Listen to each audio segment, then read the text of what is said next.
Ya, bisa ini terlihat di layar kaca Anda, ini masih di PN Jakarta Selatan. Ini terlihat iring-iringan Verdi Sambo. Ini sepertinya telah tiba di PN Jakarta Selatan dengan pengamanan ketat oleh pihak Polri dan juga Kejaksaan. Para anggota kejaksaan dan aparat kita lihat tengah membuka pintu, terlihat dari situ. Dan Terdakwa ini Verdi dia Sambo. adalah Verdi Sambo, orang yang dinanti-nanti ya Angel ya. Dengan mengenakan baju batik ya, berbeda dengan terdakwa lainnya yang mengenakan baju putih dan baju tahanan. Untuk Verdi Sambo nampaknya spesial. Beliau menggunakan baju batik dan baju tahanan dan sekarang mengarah ke arah ruang tunggu seperti tadi Putri Chandrawati dan terdakwa lainnya yang sudah hadir terlebih dahulu. Kedatangan Verdi Sambo dikawal 4 anggota kejaksaan dan juga aparat kepolisian di Pengadilan Negeri Jakarta Selatan. Ya, sekali lagi ini adalah salah satu sidang yang dinantikan oleh pihak masyarakat atau masyarakat seluruh Indonesia ya terkait pembunuhan Brigadir Joshua. Sebentar lagi kita akan menyaksikan secara live di MNC Media untuk berlangsungnya sidang perdana Verdi Sambo CS. Ya, nampaknya banyak yang perlu dipersiapkan ya sebelum persidangan dimulai. Kita ketahui keempat terdakwa datang bahkan 2 jam sebelum, 1,5 jam hingga Verdi Sambo 1 jam sebelum persidangan dimulai yang mana dijadwalkan pada pukul 10 waktu Indonesia Barat. Ya, untuk PN Jakarta Selatan juga akan menerapkan pembatasan pengunjung mengingat kapasitas ruangan ini hanya mencukupi 30 hingga 50 orang saja. Gitu. Namun masyarakat yang ingin menyaksikan bisa menyaksikan secara live streaming dan tentunya banyak mata memandang dalam persidangan kali ini selain masyarakat, namun juga ada Komisi Yudisial yang turut serta mengawasi persidangan ini. Baik, kita langsung ke Nadia Valerie. Nadia Valerie, gimana situasi di PN Jakarta Selatan pagi hari ini?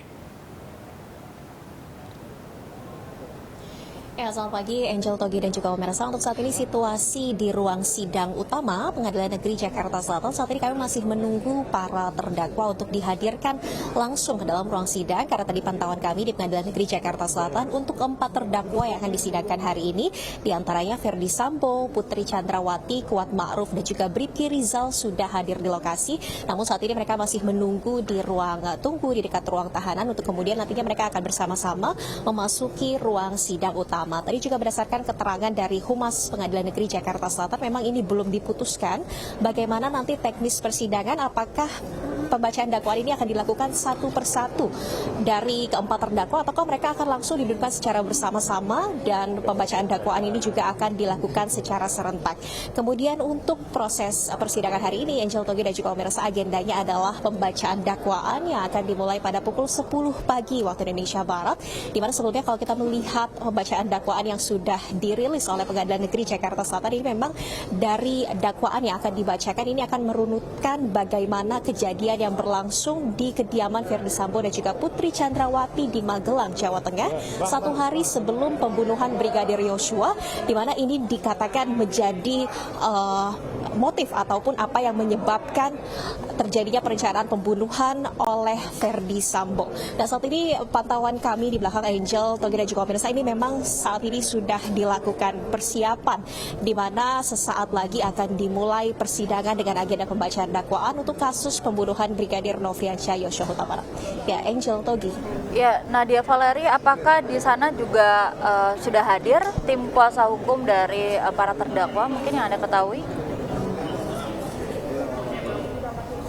Ya, Angel, Togi, hingga saat ini di dalam ruang persidangan kami belum memantau adanya kedatangan dari kuasa hukum dari masing-masing terdakwa. Kemudian saat ini mereka juga mendampingi kliennya berada di ruang tunggu di dekat ruang tahanan Pengadilan Negeri Jakarta Selatan. Namun tadi pantauan kami pagi hari tadi ini sudah hadir Wakil Ketua dari Komisi Yudisial Muhammad Taufik, di mana memang Komisi Yudisial diketahui juga turut memantau jalannya persidangan kasus pembunuhan Brigadir Nofriansyah Yosua Huta Barat, yakni Komisi Yudisial akan akan memberikan pengawasan secara khusus bagi 3 orang majelis hakim yang sudah dipilih untuk mengawal persidangan ini, diantaranya yakni Morgan Simanjuntak dan juga Alimin Ribut dan juga Wakil Ketua Pengadilan Negeri Jakarta Selatan yang menjadi Ketua Majelis Hakim.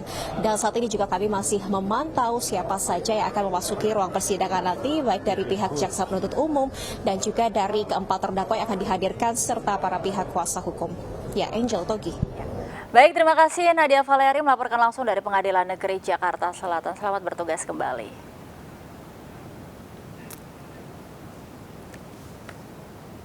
Baik, bisa kita akan melihat suasana terkini di PN Jakarta Selatan. Ini sudah terlihat para awak media ini sudah bersiap-siap untuk meliputi sidang perdana Ferdi Sambo CS.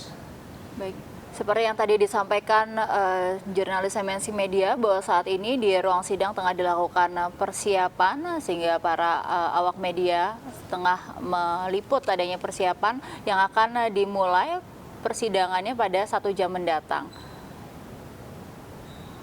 Dan untuk sidang kali ini akan diadakan di ruang Umar Seno Aji. Ini adalah ruang utama di PN Jakarta Selatan untuk berkapasitas 30 hingga 50 orang. Baik.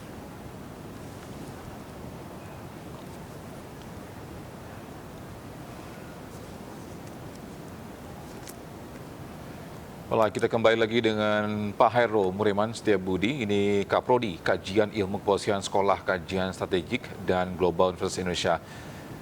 Pak Hairul, ini baru saja kita menyaksikan kedatangan Ferdi Sambo. Gimana menurut Pak Hairul sendiri? Apakah beliau sudah siap atau gimana nih? Ya, kalau saya lihat tadi ya, Bang Togi, Pak Angel, Pak Ferdi Sambo rupanya terlihat tanda-tanda ketenangan di sini. Ya, tanda-tanda ketenangan. Artinya berarti bahwa secara psikologis beliau sudah siap menghadapi sidang perdana ini. Kalau kita dari sisi konteks raut wajah yang dia tampilkan di situ. Oke, Pak Hairul, tadi kita mendengar laporan juga dari pihak Humas ini belum disampaikan begitu, belum bisa menyampaikan nanti bagaimana mekanisme dari jalannya persidangan. Apakah nanti pembacaan dakwaan disampaikan sendiri-sendiri atau berbarengan? Nah, biasanya ini seperti apa, Pak Hairul, persidangan yang melibatkan banyak terdakwa seperti ini? Ya, biasanya sih kalau kita ikuti ya beberapa persidangan-persidangan yang melibatkan banyak tersangka itu biasanya dibacakan dakwaan masing-masing. Baru dari dakwaan masing-masing itu selesai. Kalau misalnya katakanlah pada hari ini memang kemudian digelar secara tuntas, maka itu akan kemudian ada semacam nota-nota pembelaan yang mungkin nanti akan dilakukan oleh tim kuasa dari masing-masing itu biasanya terjadi. Untuk sidang perdana hari ini kan kita ketahui juga disiarkan secara langsung begitu, difasilitasi juga live streaming untuk masyarakat bisa menyaksikan. Menurut Pak Hairul, pesan apa sih yang ingin disampaikan dengan keterbukaan ini? Ya, satu hal yang barangkali menjadi perhatian, kenapa itu dilakukan secara terbuka, maka sesungguhnya ingin disampaikan bahwa di dalam konteks persidangan ini adalah transparan gitu. Sehingga masyarakat bisa menilai ya sejauh mana perjalanan sidang perdana ini, sehingga ini memang menjadi sebuah betul-betul perhelatan yang ini bisa dipertanggungjawabkan secara publik. Nah ini, jadi nilai-nilai transparansi, kemudian disitulah ada nilai-nilai kejujuran yang betul-betul ingin mengungkap bahwa fakta-fakta yang memang dimiliki, yang diajukan di dalam konteks persidangan ini memang betul-betul bahwa itu menjadi sebuah fakta tindak pidana yang memang dilakukan oleh Ferdi Sambo CS. Ya, untuk sidang kali ini apa yang perlu dikawal sih Pak? Mungkin selain sidang hari ini. Ya, saya kira yang barangkali perlu dikawal itu adalah fakta-fakta yang nanti akan dibacakan atau akan disampaikan oleh jaksa penuntut umum itu. Apakah fakta-fakta itu memang menjadi sebuah fakta faktual yang memang itu menjadi sebuah alat bukti yang bisa menjerat tidak pidana pada Ferdy Sambo CS, atau memang fakta-fakta itu bisa dipatahkan di dalam konteks persidangan ini gitu. Ya mungkin dari segi fakta, mungkin pengakuan, ini kita tahu dari awal sejak investigasi pun juga, pengakuan dari Ferdy Sambo ini kan sering berubah-ubah, Pak Hairul ya. Untuk masyarakat sendiri pun juga masih bingung, pernyataan atau enggak kesaksian dari Ferdy Sambo ini, mana ini yang benar? Ya, itulah yang kemudian nanti kita akan bisa perhatikan bersama ketika memang sidang ini digelar secara terbuka. Apakah fakta-fakta yang kemudian dituntutkan dari jaksa penuntut umum yang berasal dari hasil penyidikan yang dilakukan oleh polisi itu memang betul-betul menjadi sebuah fakta yang memang itu bisa menjerat ya Ferdy Sambo CS di dalam konteks tindak pidana ini. Nah, disinilah ujian Para hakim ya. kehakiman, ujian hakim di sini di dalam menganalisa dan menilai serta membuat sebuah keputusan gitu. Nah, di sini yang penting. Oke. Untuk harapan dari masyarakat sendiri, Pak Hairul melihat selain transparansi, apa sebenarnya yang diharapkan dari masyarakat dengan adanya persidangan kali ini dan juga kasus pembunuhan berencana Brigadir Joshua Huta Barat? Ya, begini Pak. Pak Ferdy Sambo ini kan memang aparat negara ya, yaitu di kepolisian kan gitu. Maka harapan masyarakat itu bahwa organisasi ini tidak tercabik-cabik oleh oknum yang memang dianggap itu menjadi pimpinan di situ. Nah, sesungguhnya pada saat ini organisasi polisi ini di mata masyarakat ini mendapatkan sorotan yang sangat tajam di dalam konteks kinerjanya gitu.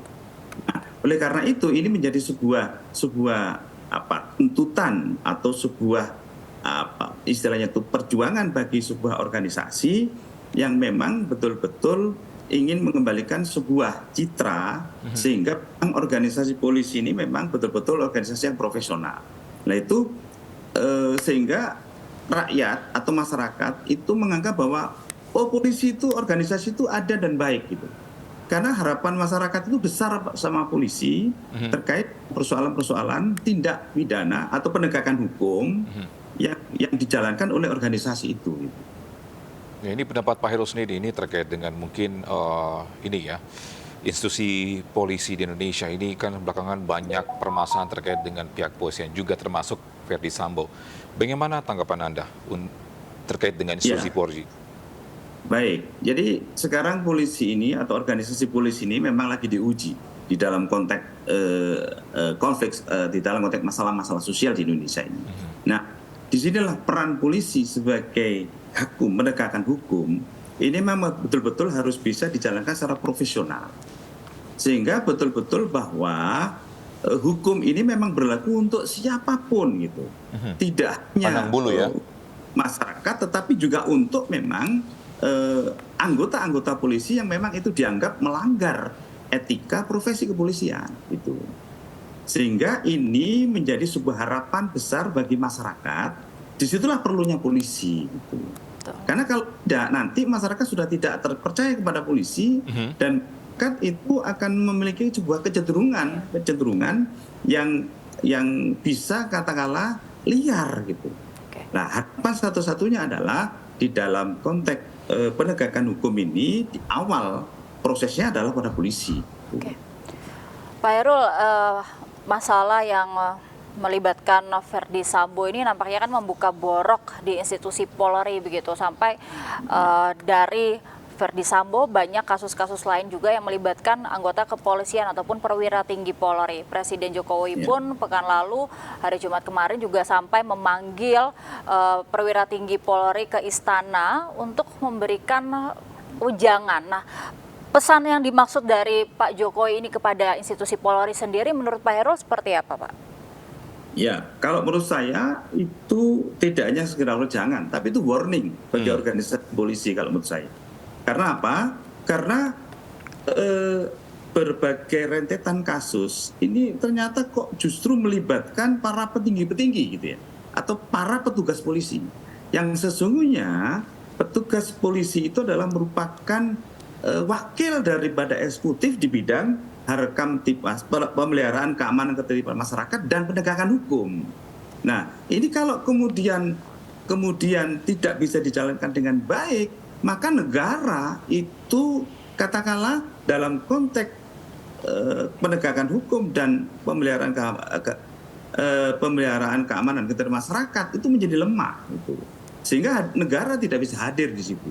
Nah, inilah yang kalau menurut saya pecutan Pak Presiden ini katakanlah untuk seluruh anggota yang memang tergabung di dalam organisasi polisi itu menjadi sebuah katakanlah warning ya, itu tidak hanya sekedar wejangan di situ kalau menurut saya.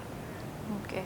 Kemarin juga Pak Presiden menyoroti terkait dengan gaya hidup dari aparat kepolisian atau mungkin juga perwira tinggi polisi.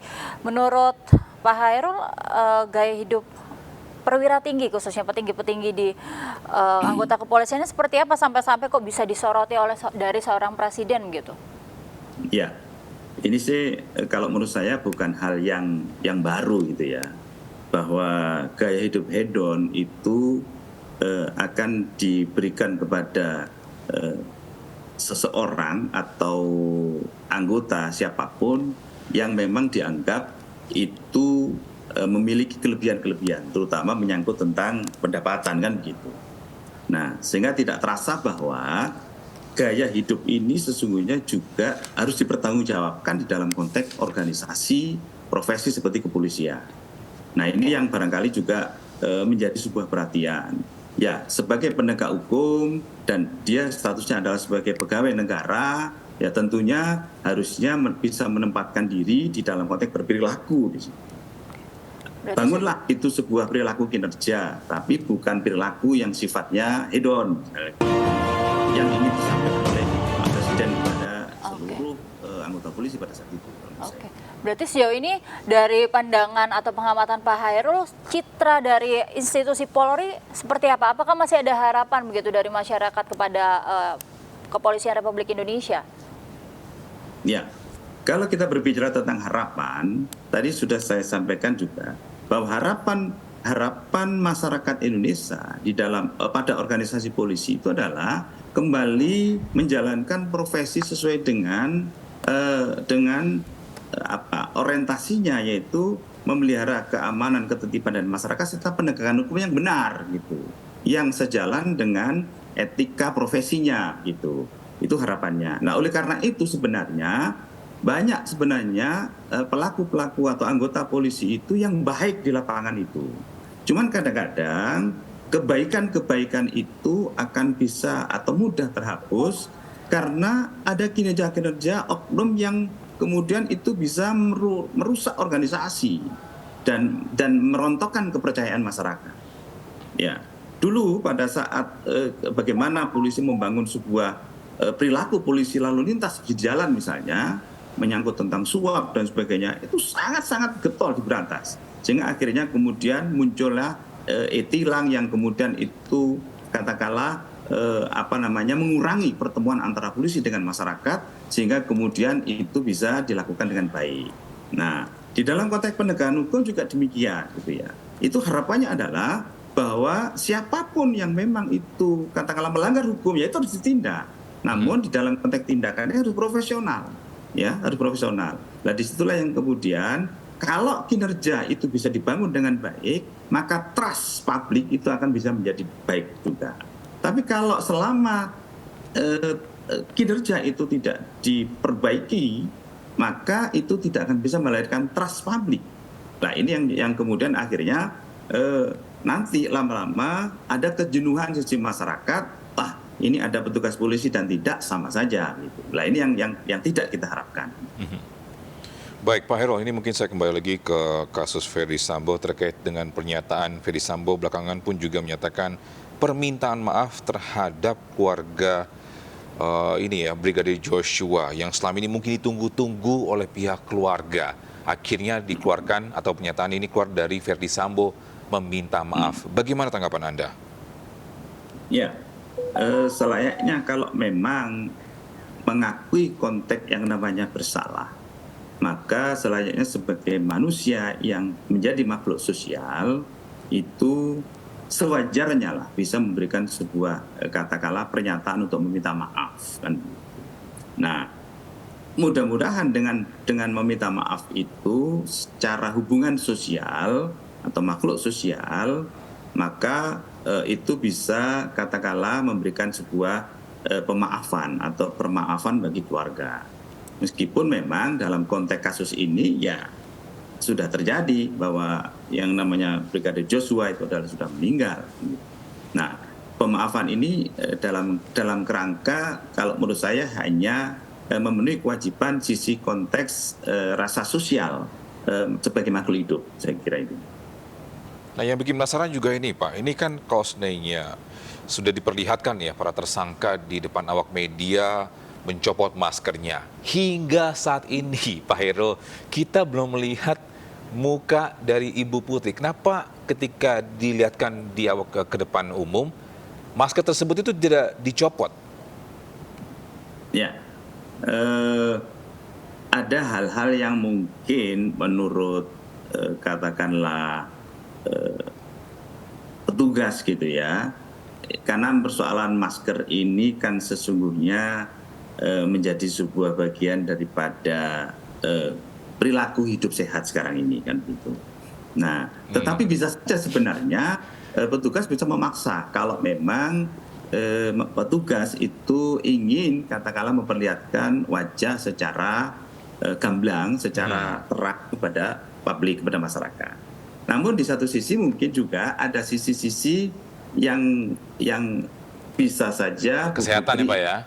Tidak membuka masker karena mungkin alasan-alasan tertentu, apakah itu kesehatan atau alasan yang ya terutama menyangkut kesehatan biasanya begitu. Karena memang di era sekarang ini masih tetap meskipun sudah mulai longgar, tetapi ada kasus-kasus tertentu yang memang itu juga menjadi bagian penting daripada konteks kesehatan. Tetapi kalau memang petugas itu katakanlah mengambil dan membuka, saya kira tidak ada halangan untuk itu. Oke, baik Pak Heru, ini kembali lagi terkait dengan persidangan.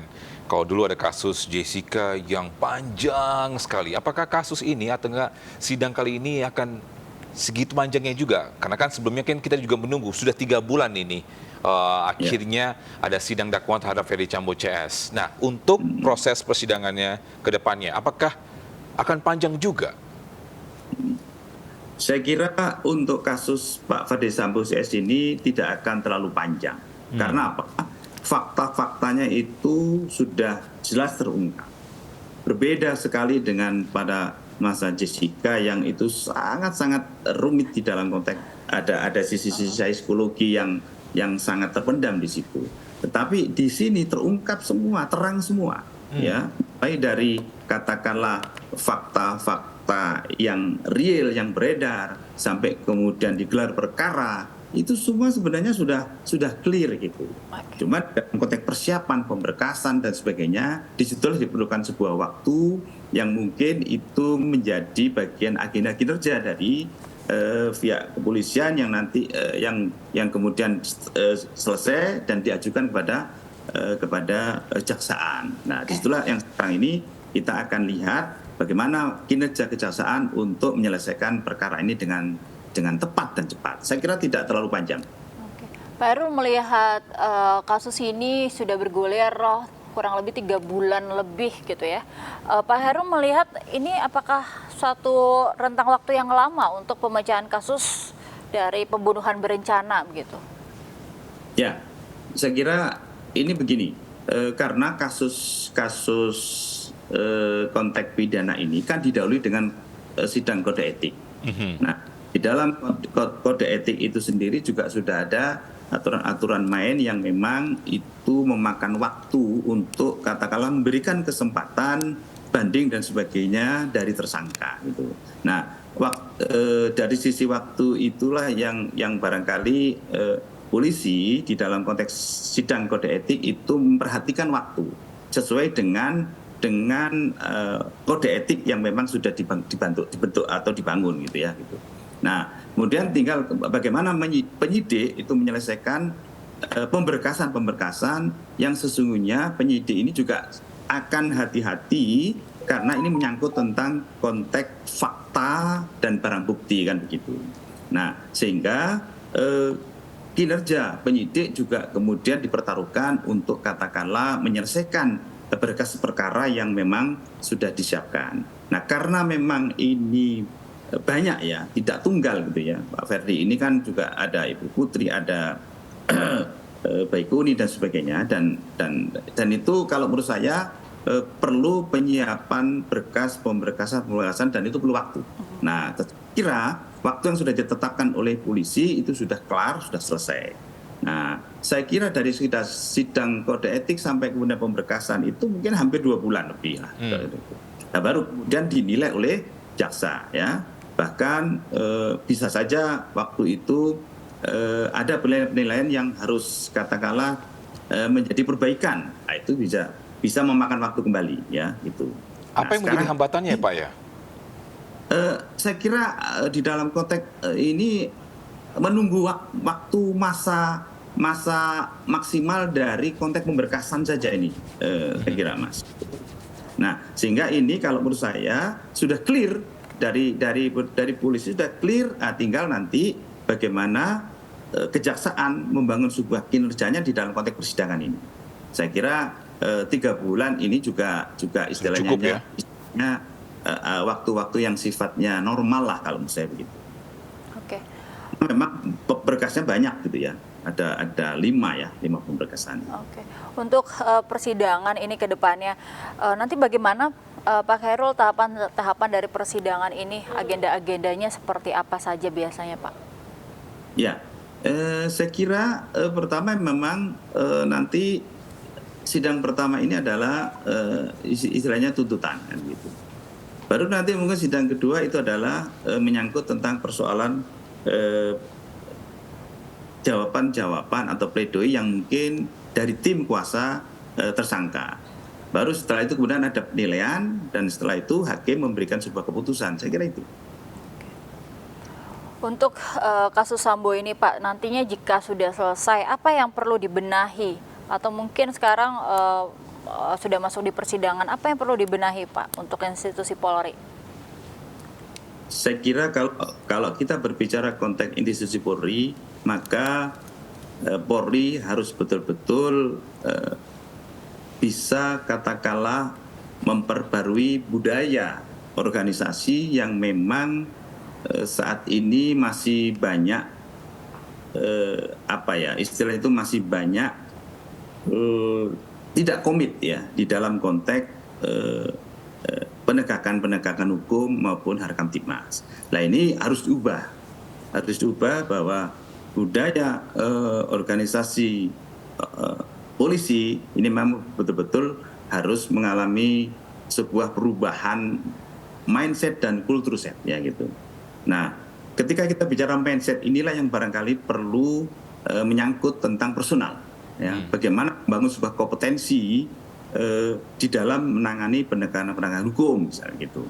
Nah, inilah yang barangkali perlu juga dibangun di Polri ini. Sehingga ke depan bahwa Polri ini akan menjadi sebuah organisasi yang betul-betul mewakili negara di bidang pemeliharaan keamanan ketertiban masyarakat dan penegakan hukum. Itu yang harus dilakukan gitu. Dan yang kedua, kalau menurut saya memang penerapan kode etik ini memang harus tidak pandang bulu gitu. Jadi memang betul harus konsisten dan komit gitu. Itu yang barangkali perlu gitu ya. Sehingga jangan sampai kemudian pada katakanlah masa-masa tertentu kemudian berganti kepemimpinan, berganti juga nuansanya yang kemudian agak longgar misalnya. Nah, ini tidak boleh. Ini harus setia kepada konteks etika profesi yang dijalankan. Ya, berarti ini menjadi PR untuk para petinggi kepolisian ya Pak ya, untuk merubah mungkin mindset agar lebih baik ke depannya juga ya. Tapi permasalahannya kan itu dia, lagi ada kasus-kasus sebelumnya ini, petinggi-petinggi inilah yang tidak memberikan contoh yang baik kepada bawahannya. Apakah memang harus ada perubahan yang besar di institusi Polri?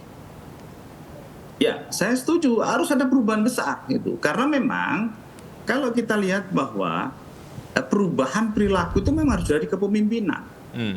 Harus dari kepemimpinan. Karena kepemimpinan itulah yang akan menjadi imitasi bagi anggota. Imitasi oleh anggota kan gitu. Sebagaimana anggota akan melihat di situ.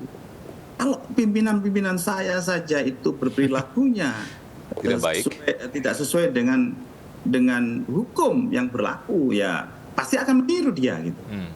Ini yang barangkali perlu. Sehingga memang dari kepemimpinan.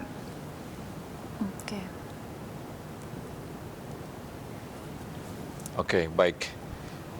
Selanjutnya mungkin Pak, ini terkait juga mungkin ini juga ya, mungkin di tubuh Polri ini pun juga bisa bagaimana untuk mengawasi mungkin bawahan-bawahannya sampai ke akar pun juga, agar ini budaya baru ini untuk membersihkan mungkin yang kemarin-kemarin yang tidak baik itu, bagaimana itu dari pihak Polri untuk mengawasinya? Iya, pengawasan di dalam organisasi seperti di Polri ini sesungguhnya ada dua ya, ada yang bersifat internal, ada yang bersifat eksternal. Di dalam era demokrasi yang sekarang dikembangkan oleh polisi democratic policing ini, maka memang ada sisi penguatan pengawasan eksternal gitu. Namun sayangnya bahwa pengawasan eksternal ini keterlibatannya itu belum optimal. Ya, seperti misalnya Kompolnas itu belum optimal sesungguhnya. Nah, ini harus dibangun sebuah mekanisme pengawasan eksternal yang memang ini bisa menjadi optimal. Nah, itu yang pertama. Yang kedua, pengawasan internal ini pun juga menjadi sebuah perhatian. Ya, Irwasum itu salah satu lembaga yang menjadi pengawas. Ini juga harus bekerja secara ekstra, betul untuk memberikan sebuah kenyamanan di dalam konteks pengawasan itu gitu. Bahwa polisi ini memang ada semacam sebuah mekanisme yang katakanlah terpatri oleh Irwasum gitu. Bahwa pekerjaannya dia itu sebenarnya diawasi loh, misalnya gitu. Nah, ini mekanisme itu juga harus dibangun dengan transparan tentunya di situ. Nah, ini yang barangkali nanti akan menjadi dua sisi yang betul-betul secara internal maupun eksternal itu bisa dilakukan dengan baik. Oke, baik Pak Heru, mungkin bisa tahan dulu, kami akan lihat situasi di PN Jakarta Selatan pagi hari ini. Baik. Dan bisa ini adalah situasi di PN Jakarta Selatan, ini terlihat para hakim dan jaksa penuntut umum ini telah tiba. Sudah mulai memasuki ruang sidang nampaknya, karena agenda persidangan akan dimulai kurang lebih 17 menit lagi, yaitu pada pukul 10 waktu Indonesia Barat. Tampak tim dari kuasa hukum dan juga kejaksaan hadir di dalam ruang sidang ini. Dan tentunya tadi juga banyak masyarakat yang turut serta hadir dalam ruangan untuk mengikuti secara langsung jalannya persidangan perdana Verdi Sambo CS.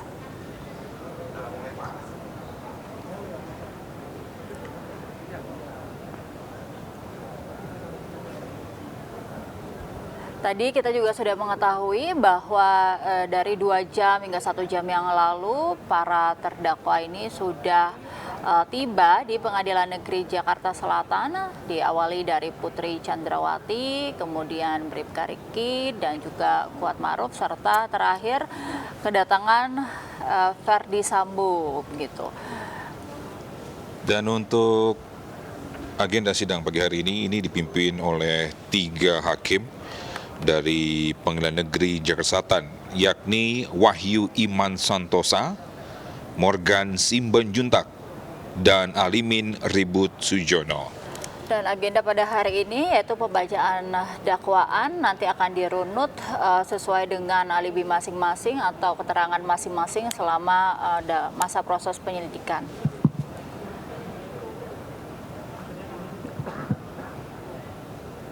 Agenda sidang kali ini memang di dalam ruangan tidak diperkenankan untuk banyak orang, dibatasi 30 hingga 50 peserta saja yang bisa menyaksikan secara langsung, namun masyarakat bisa menyaksikan secara langsung dari live streaming ataupun juga dari channel televisi.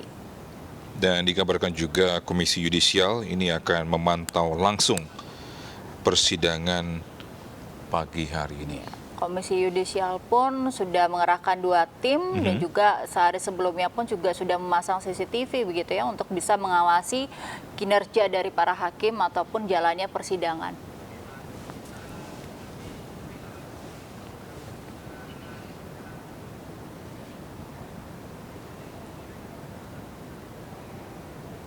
Ya, sekali lagi ini situasi di Pengadilan Negeri Jakarta Selatan di mana para jaksa dan juga hakim ini setelah tiba.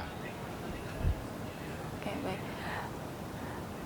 Baik, kita masih akan terus menginformasikan jalannya persidangan ataupun persiapan persidangan Verdi Sambo CS, namun kita akan jeda terlebih dahulu. Tetaplah bersama kami di Breaking News.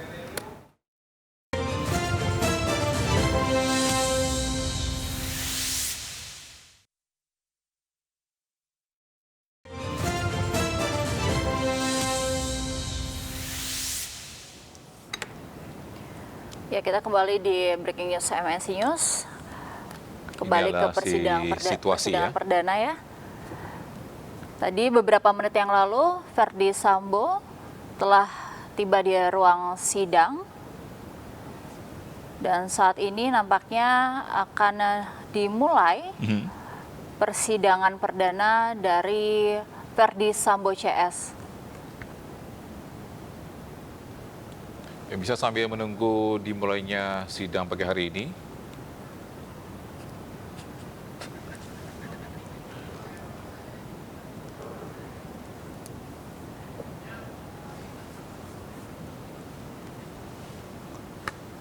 Baik, selamat pagi Pak Hairul. Selamat pagi.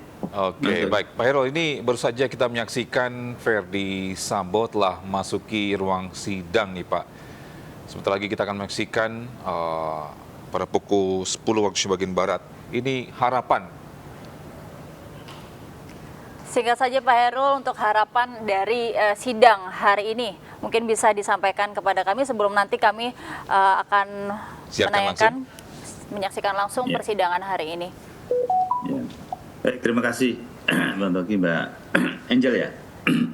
Harapan saya bahwa sidang perdana ini akan berjalan dengan lancar, tanpa ada hambatan suatu apapun, sehingga pada sidang ini saya yakin akan dibacakan tuntutan ya terhadap Verdi Sambo CS, dan mudah-mudahan tuntutan itu sesuai dengan apa yang diharapkan oleh masyarakat, oleh khalayak umum, bahwa betul-betul bahwa Verdi Sambo itu bisa dijerat dalam konteks tindak pidana ini sesuai dengan tuntutannya.